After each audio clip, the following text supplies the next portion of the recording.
ความขัดแย้งในไอร์แลนด์เหนือเป็นความขัดแย้งที่มีมานานระหว่างชาวไอริชที่นับถือศาสนาคริสต์นิกายแคทอลิกซึ่งต้องการให้ไอร์แลนด์เหนือ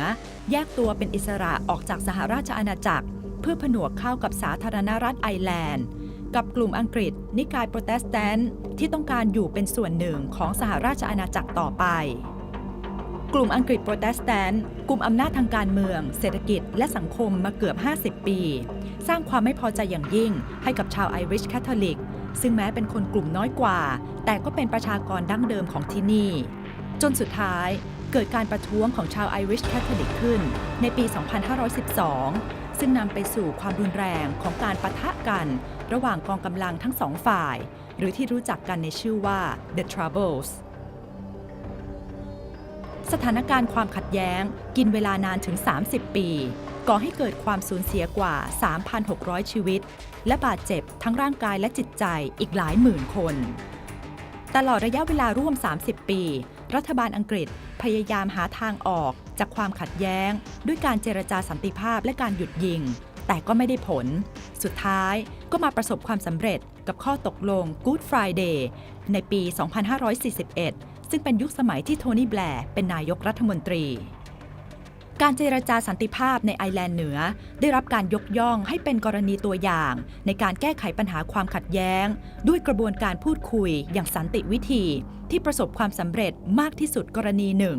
ในประวัติศาสตร์การเมืองโลกสมัยใหม่ What are the lessons from solving the Northern Ireland conflict that Thailand can learn from? Well, they're very different, obviously, but I think the three lessons I would say are one, you've got to, if you're changing institutions or constitution, you've got to do it on a basis that ultimately people perceive as fair. It's the first lesson. The second lesson is that you've got to have a framework for the future development of the country that can unite the country, so that the things that you're doing in economic and social terms are improving the prosperity of the people and bringing the country together. And the third thing, frankly, is you never give up.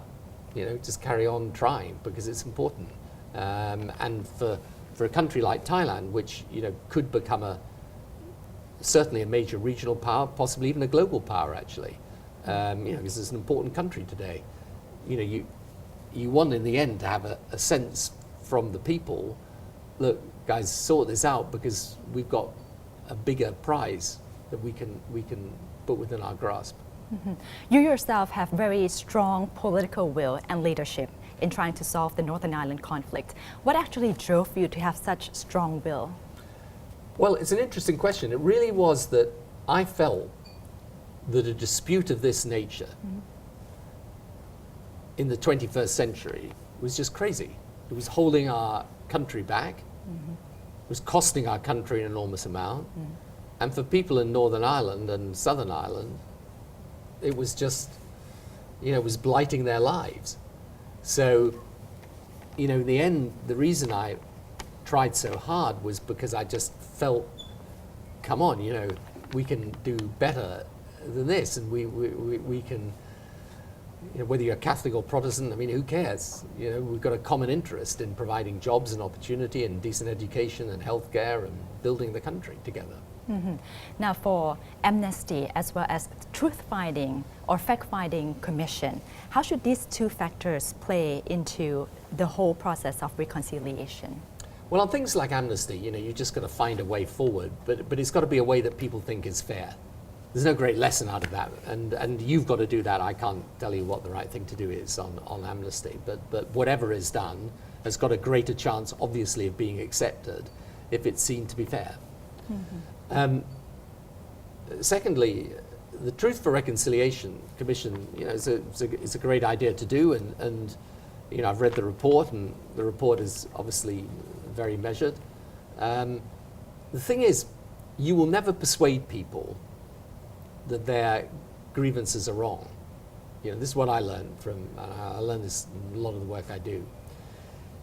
But you can honestly examine what happened in the past. And that honest examination is important. What you then do in terms of amnesty and so on, well, that's another matter. But you should do it knowing you'll never take away that grievance.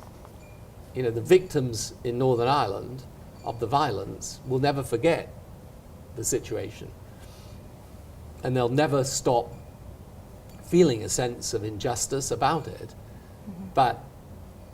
we have produced a framework for the future that allows us not to forget the past, but just to concentrate on the future.